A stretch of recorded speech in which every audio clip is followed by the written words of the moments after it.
Muy buenos días para todos. Para los que me conocen, mi nombre es José Rafael Albarracín Noza. Soy licenciado en Educación y Mención Matemática y abogado de la República Bolivariana de Venezuela. Actualmente cumplo funciones como coordinador de formación e investigación del Centro de Desarrollo Municipal de la Calidad Educativa de Capacho Nuevo. En el día de hoy vamos a tratar un tema bastante importante para el territorio, como es el proyecto educativo integral comunitario. Entonces vamos a empezar a definir lo que es el proyecto educativo integral comunitario, o PEI. Una definición muy particular. Yo puedo decir que el PEI es una forma de planificar, o pudiera yo decir que es una estrategia metodológica de planificación de las diferentes relaciones que ocurren tanto en el hecho educativo como en el hecho comunitario. Relaciones de toda naturaleza, como por ejemplo relaciones pedagógicas, relaciones culturales, relaciones deportivas, relaciones científicas, relaciones tecnológicas, relaciones administrativas, relaciones recreativas, relaciones entre actores educativos y actores territoriales. Vuelvo y repito, que ocurren tanto en un hecho educativo como en un hecho comunitario.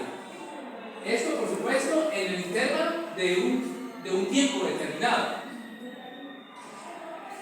El proyecto educativo integral comunitario debe proporcionar espacios para la participación democrática y protagónica de todos los actores que hacen vida en un territorio. Como ustedes saben, para poder elaborar el proyecto educativo integral comunitario se requiere de la participación de todos los actores, tanto educativos como territoriales. En efecto, es una construcción colectiva. Lamentablemente, en los últimos años, pudiera decir que no se le ha dado el valor que representa este proyecto educativo integral comunitario. De pronto, porque no ha sido, digamos, lo más fundamentado posible, ya sea desde el punto de vista filosófico, desde el punto de vista legal, desde el punto de vista pedagógico. Por tal motivo, pues, una gran cantidad de instituciones, pues, lo han elaborado solamente como por cumplir, digamos, entre comillas, un requisito administrativo, pero que no reconocen a ciencia cierta la gran utilidad que tiene la construcción del PEI para el territorio. De tal manera que para este nuevo año escolar debemos tomar en cuenta los elementos a considerar para la actualización del PEI. Y para ello voy a aprovechar este esquema para explicarlo de una forma más didáctica. Entonces, para este nuevo año escolar, buenos días, para este nuevo año escolar 2023-2024, nosotros vamos a fundamentar todo el quehacer educativo y el quehacer comunitario, lo vamos a fundamentar en los 10 vértices del plan Victoria Bicentenaria. ¿Ok? Esto quiere decir que todos los planes, proyectos y programas emanados del Ministerio del Poder Popular de Educación como órgano rector, todas las líneas estratégicas emanadas del órgano rector deben partir esencialmente de los 10 vértices del plan Victoria Bicentenaria. Les decía yo en los colectivos pasados que el año pasado se dio inicio con un plan llamado Juntos por la Formación del Futuro. En ese plan incorporaba dos grandes líneas estratégicas, como la gestión territorial y la gestión curricular. Para este año se le da continuidad y se le incorporan dos nuevas líneas, como son la organización de la gestión escolar y cada familia una escuela por la calidad educativa. Entonces, os repito, estamos hablando de 4 líneas estratégicas, como ustedes las pueden ver aquí: gestión territorial, gestión curricular, organización de la gestión escolar y cada familia una escuela por la calidad educativa. Estas son líneas estratégicas que convergen en un punto, como muy bien lo representa ese diagrama. ¿Y cuál es ese punto? Ese punto efectivamente es el proyecto educativo integral comunitario. Entonces, podemos ver a través de este otro esquema que el PEI representa el vehículo, el medio de la concreción del currículo en la comunidad. Entonces, es bueno aclarar lo que es el currículo. Ok. Históricamente, digamos, los actores educativos han tenido una concepción errada de lo que representa el currículo y simplemente han reducido, digamos, este ente abstracto, lo han reducido simplemente a planes de estudio, tejidos temáticos. Pero no es así. El currículo representa absolutamente todo el quehacer educativo como el quehacer comunitario. Todas las actividades que nazcan del seno del proyecto educativo integral comunitario, todas las formas de pensar del colectivo docente, los métodos de enseñanza y aprendizaje, los métodos para recolectar la información en el territorio, todas las dinámicas educativas, todas las políticas educativas emanadas del órgano rector, hablar de la organización escolar, hablar de la infraestructura, hablar absolutamente de todo el contenido del proyecto educativo integral comunitario, es hablar del currículo. Muy bien, entonces podemos decir, una vez partiendo de esa premisa, de que en la medida que se construye el PEI, se construye el currículo. También pudiera decir yo, por lo tanto, que en la medida que se actualiza el PEI, se actualiza el currículo. También pudiera yo decir que el currículo se expresa y se construye simultáneamente a través del PEI. Entonces, imagínense ustedes lo que representa el proyecto educativo integral comunitario, lo que representa para el territorio. Para los profesores que tienen una edad relativa aproximada a la mía, ustedes recuerdan cuáles eran los contenidos programáticos, y hablo de estos términos que ustedes recibían. Eran unos contenidos que se partía de la globalización, se partía de la universalización, por ejemplo, historia universal, ¿de acuerdo? Y muchas veces contenidos, digamos, completamente, digamos, al margen de lo que representa la realidad venezolana. Mas, sin embargo, no podemos decir que fueron malas esas enseñanzas porque precisamente nosotros somos fruto de esas enseñanzas y que por supuesto aprendimos bastante, porque es que el conocimiento, venga de donde venga, es positivo. Pero esas eran las estrategias que se manejaban en aquel entonces. Pero resulta que las cosas han cambiado.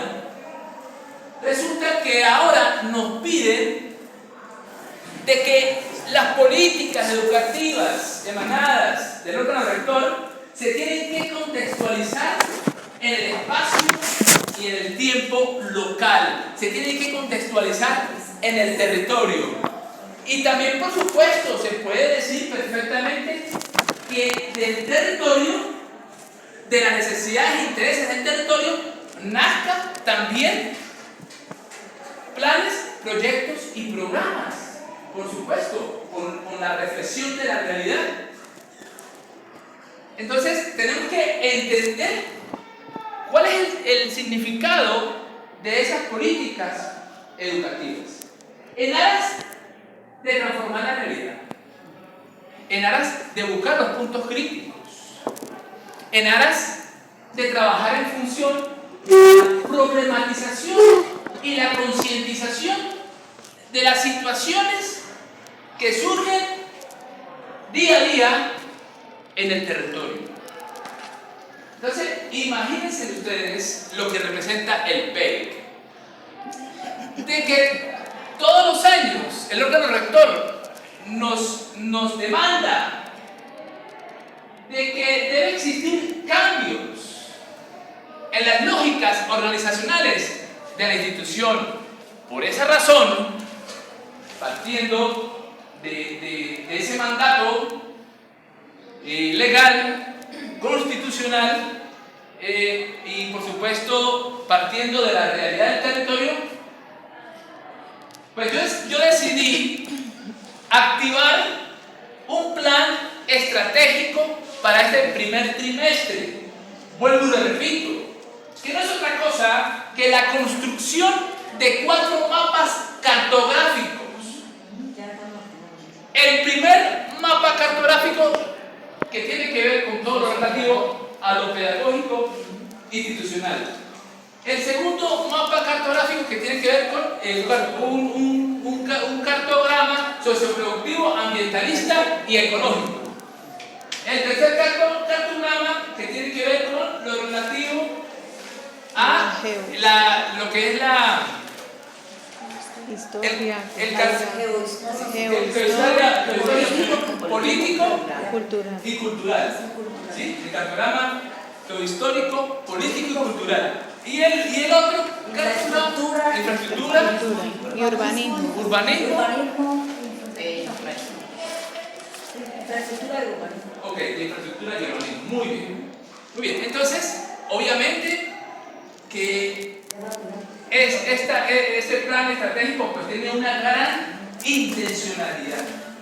Porque es que resulta que nosotros, para poder transformar una realidad, tenemos que conocerla, tenemos que analizarla para poder tomar las mejores decisiones. Y de verdad que viendo el proyecto educativo integral comunitario desde una forma holística y de una forma dialéctica, es decir como un todo que en cierta parte representa la concreción de ese currículo,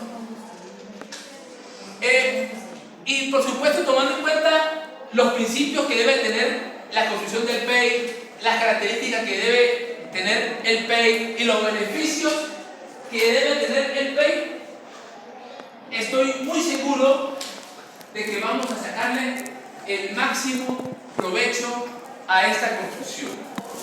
Estoy completamente seguro. Muy bien, entonces seguidamente vamos a hablar de lo que representan los principios que debe tener todo PEI. Y uno de ellos es que se debe garantizar la participación democrática y protagónica de todos los actores territoriales y educativos. Ok, entonces por esa razón el PEI proporciona todos esos espacios para que exista efectivamente una debida participación. Como segundo principio tenemos la interculturalidad. Para nadie es un secreto, digamos por razones geopolíticas, resulta que en un territorio pues sí convergen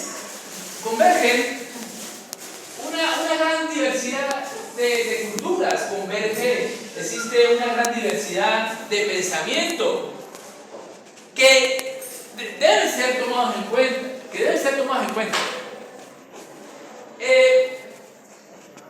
digamos, este encuentro de esa diversidad cultural va a desarrollar una serie de pautas, creencias, tradiciones, costumbres, normas que viene a representar lo que es el marco cultural de una localidad. Entonces, digamos, es una especie de convencionalismo social. Esto ya en términos jurídicos, que se hace costumbre y que son conductas reiteradas, conductas que se repiten a través de los años y se vuelven costumbres. Y que ese espacio geográfico, histórico, social debe respetar. Entonces, una vez que existe ese respeto, esa consideración a esa forma de vida, a ese estilo de vida, a esa convivencia, inexorablemente que se va a desarrollar el sentido de pertenencia y por lo tanto se va a fortalecer la identidad local, que eso es lo que hace falta para el desarrollo de las comunidades. Entonces tenemos que ver el territorio de forma holística. ¿Qué quiere decir esto? Verlo como un todo, como un sistema, como un todo. No pueden existir, digamos, los componentes, no pueden existir los miembros de forma aislada. Por esa razón, la necesidad de desarrollar el sentido de pertenencia y por lo tanto la identidad. ¿Y qué logra el desarrollo de la identidad y de la pertenencia? Precisamente la concreción del proyecto educativo integral comunitario. Entonces estamos llamados para este año en convertir la escuela como epicentro de acción social y desarrollo territorial.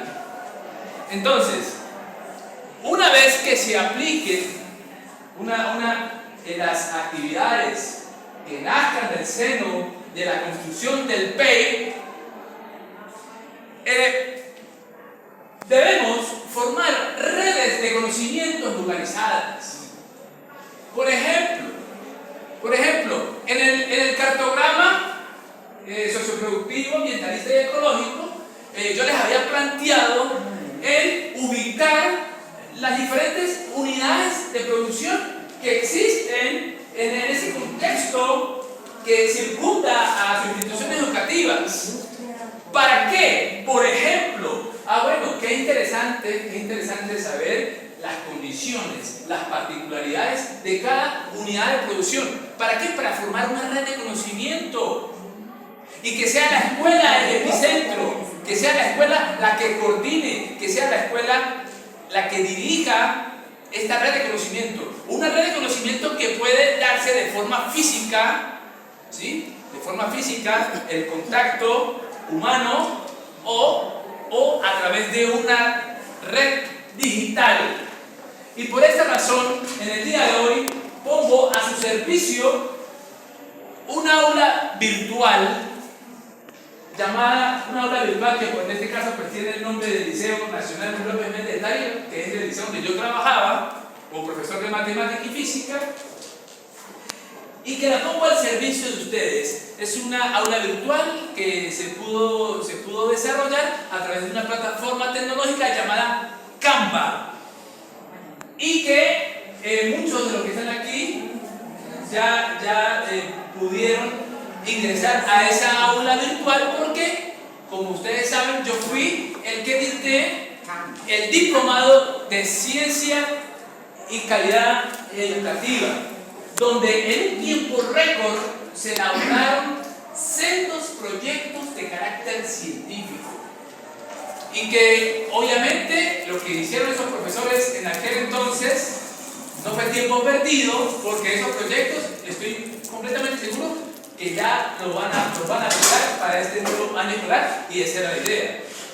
Entonces, ¿cómo hacen ustedes para poder ingresar a esa aula virtual? Bueno, primeramente ustedes deben descargar esa plataforma Canva, la deben descargar en los diferentes dispositivos que ustedes tengan, móviles o una laptop o canaima. En cualquier dispositivo puede servir. Una vez que ustedes descarguen la plataforma Canva, yo les voy a enviar el link la invitación para que puedan ingresar a mi aula virtual.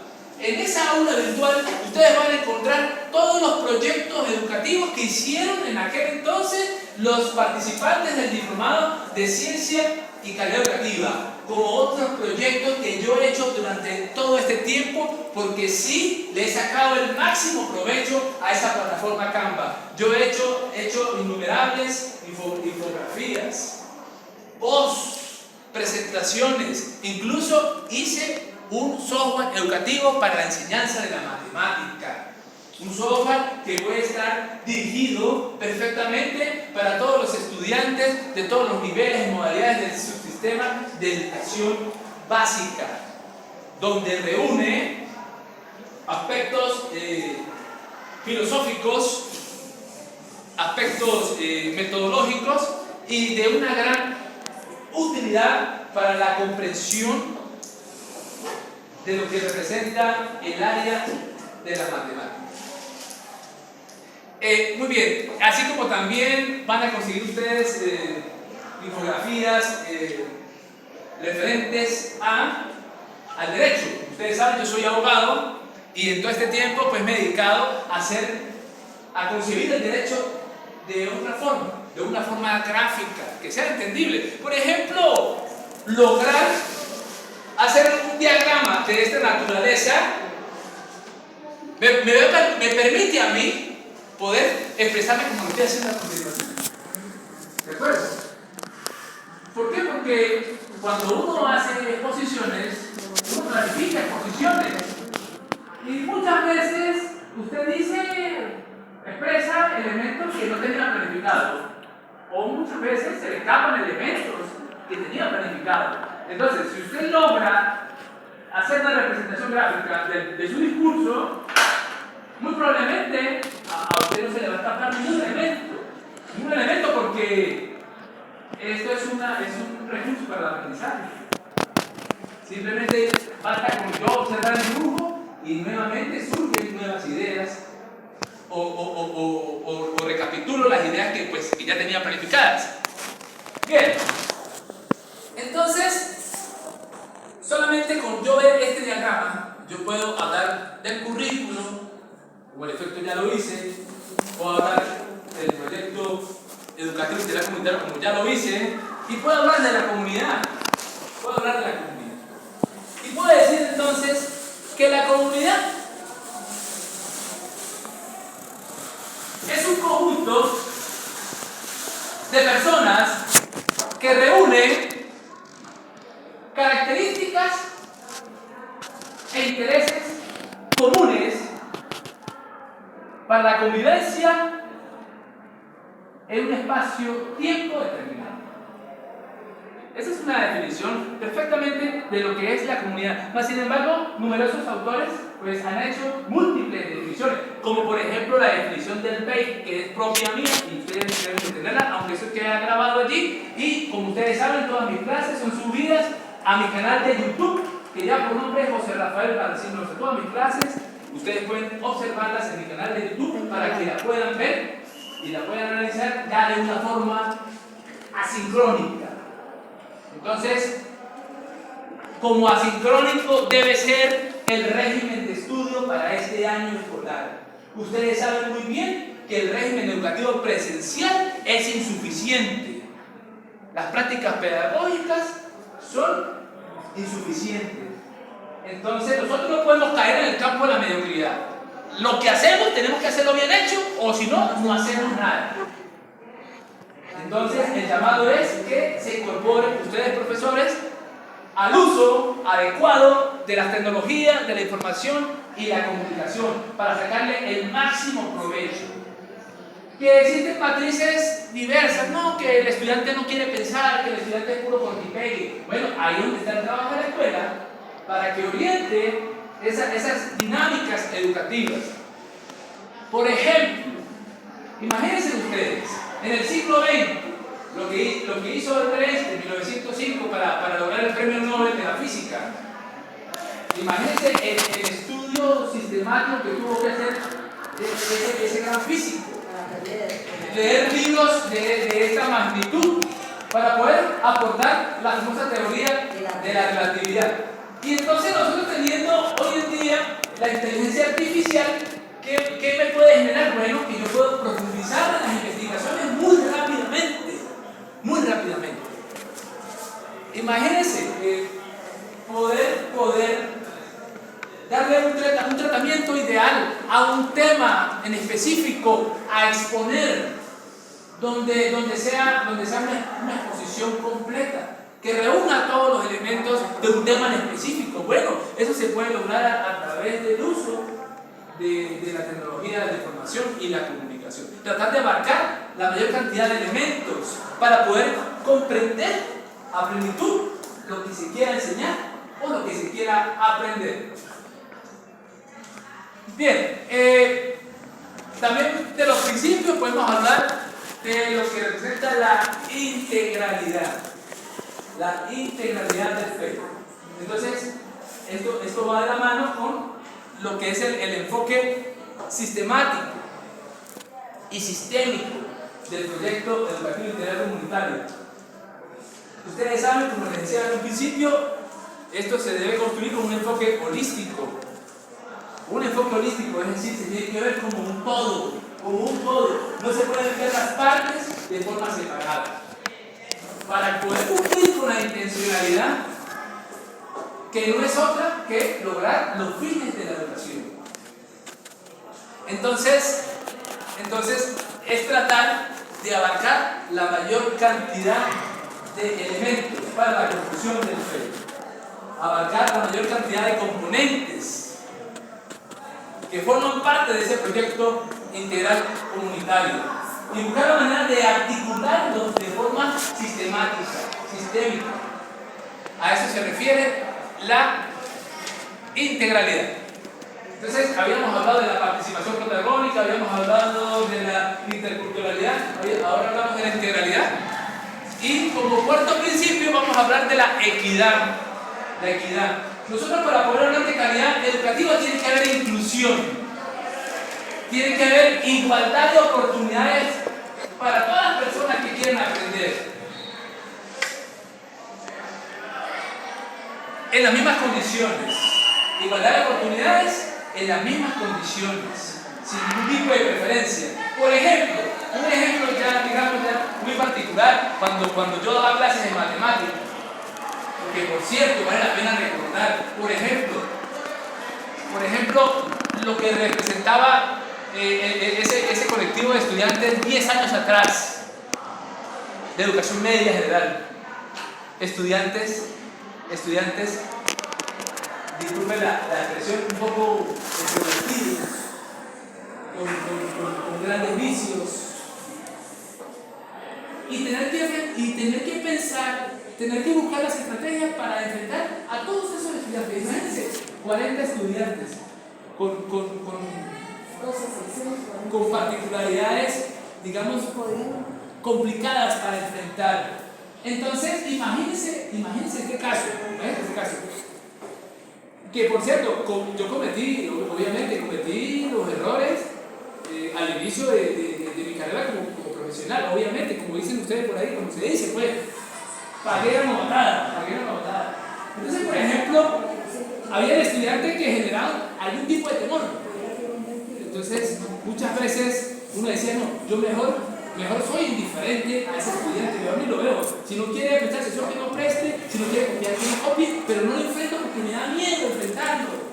Porque de pronto él puede reaccionar de una forma de tal manera que me altere el ambiente armónico que debe existir en toda aula de clase. Y cometí esos errores al inicio, hace casi 20 años. Cometí esos errores garrafales. Hasta que la experiencia me fue diciendo, no, usted no puede despreciar a ningún estudiante. Usted no puede discriminar a ningún estudiante por ninguna naturaleza. Si usted quiere tener un éxito en una práctica pedagógica, si usted quiere hablar de calidad educativa, porque resulta que ese estudiante que yo discrimine, ese estudiante le va a notar la debilidad del profesor. Y ese estudiante me puede perfectamente alterar el ambiente pacífico que debe reinar en toda aula de clase. Y como el efecto pasaba, en aquel entonces pasaba. Y entonces, imagínense ustedes lo que uno sufría como profesor, lo que uno sufría. Hasta que en la medida que fue pasando el tiempo, pues las estrategias fueron cambiando. Y ya en los últimos años aplicaba las siguientes estrategias, ¿no? Para aquellos profesores de medias de edad, que por cierto, la comenté en la clase pasada y vuelvo otra vez a tocarla para no perder el orden de las ideas. Participación total y permanente en mi práctica pedagógica, donde cada estudiante tiene, o tenía, cuando yo daba clase, pues, la oportunidad de responder 10 preguntas en cada práctica pedagógica. Es decir, aquí en esas prácticas no respondía el mejor estudiante, no. Todos los estudiantes tenían la misma cantidad de preguntas por responder. Y que a ellos les interesaba, les convenía responder porque resulta que cada pregunta valía un punto para el examen que se iba a efectuar en los próximos días. Entonces, por ejemplo, un estudiante que sacaba 0,5, pero resulta que respondió muy bien las 10 preguntas, subía 15 puntos. Entonces, ¿qué me generaba muy bueno? Evitaba la aplicación del artículo 102. ¿Sí? Y además, por supuesto, que como ustedes ya saben, tengo un canal de YouTube donde yo previamente le decía a mis estudiantes, vean mis videos, que esos son los que voy a explicar en el próximo encuentro presencial. Entonces ya llegaban los estudiantes ya muy bien preparados, emocionados, porque querían dar puntos, felices, hasta el más introvertido, hasta el más irritado, porque no dormían por andar pendiente del celular, se compenetraban en la clase. Imagínense ustedes, profesores. Yo, de salir de la López Méndez de Playa, a las 12 del mediodía, muchas veces sin almuerzo, a irme a la Universidad Católica de Táchira todas las tardes a recibir clases. Imagínense ustedes, ¿cómo hacía yo para poder soportar? Unos días, profesor, así adelante. ¿Cómo hacía yo para poder soportar? Entonces, lo que significa el poder de los profesores.